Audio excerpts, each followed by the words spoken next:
బతుకొచ్చినట అమ్మ దేవమ్మదేవి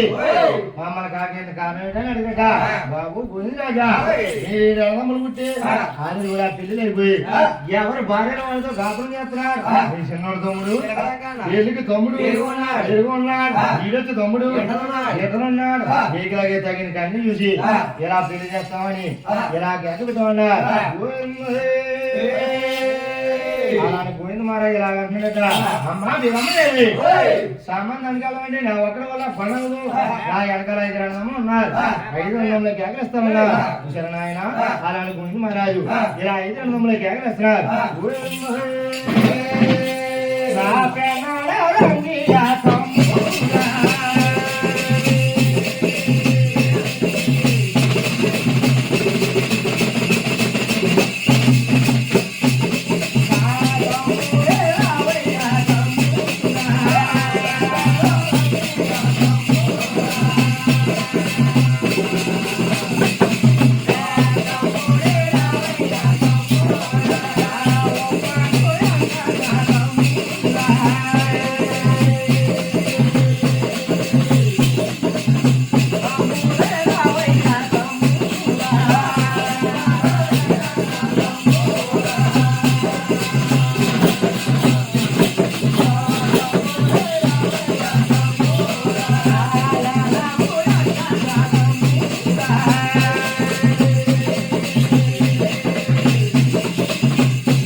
ఇలా అన్న మధ్యకు వచ్చిరట ఇలా అన్నారట ఒరే అన్నయ్య మమ్మల్ని కాకిన కాకినాడు అన్నారు గోవింద మహారాజు ఇలా అన్నారట ఒరే తమ్ముడారా మన 7 రంగములు పుట్టాం ఆడి కూడా పెళ్లిలు అయిపోయి ఎవరు భార్యలు వాళ్ళతో కాపురం చేస్తున్నాం మన చిన్నోడు తమ్ముడు పెళ్లికి తమ్ముడు ఎరుగున్నాడు ఈడొచ్చు తమ్ముడు ఎదురున్నాడు మనకలాగే తగిన కన్యం చూసి పెళ్లి చేస్తామని కేక పెట్టామన్నారట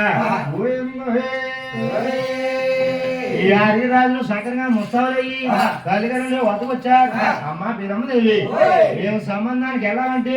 నీ చేతి పినమని మాకు శాలాకరం అయిపోయింది నువ్వు సకరంగా పోయినారు ఉండి మా గుడ్డిచ్చినట్టయితే నేను సకరంగా రాజ్యాలు చెప్తున్నారు అలాంటి కనుక పిరమ్మదేవి కనుకొడి మీ భోజనాలు ఉండి భోజనాలు గుడ్డిందట భోజనాలు తిన్నారు జగన్నాపేంగ గారు పైకి వేసి ఇలా అన్నారట ఒరే అన్నయ్య మన 7 రంగములు పుట్టాం అది కూడా పెళ్లి అయిపోయి ఎవరు భార్యలు వారు భోజనాలు కొట్టించేవారు ఎవరు భార్యలు అంటే వాళ్ళు తినేవాళ్ళు ఈనాడు మన కనతల్లి బీరమ్మదేవి గారు ఇలా భోజనాలు కొట్టించారు ఎలా ఉన్నాయి తెలుసా అన్నయ్య చుట్టూ అన్నయ్య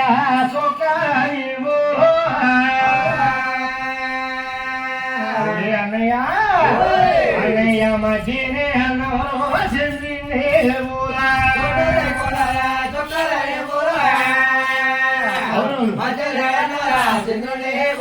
అన్నయ్య మజిరే నోరా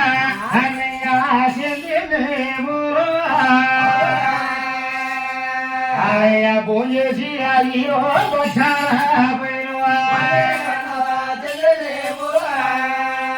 అవును అమ్మా బీరమ్మదేవి నాకు శరణం నుంచి సాగరాపరైతే చక్కగా ఏడు వారి సంబంధం కోసం రాజ్యాలలో వస్తున్నారు ఆనాడు కనతల్లి బీరమ్మదేవి గాడి జన్మతో గంగ చేయబట్టి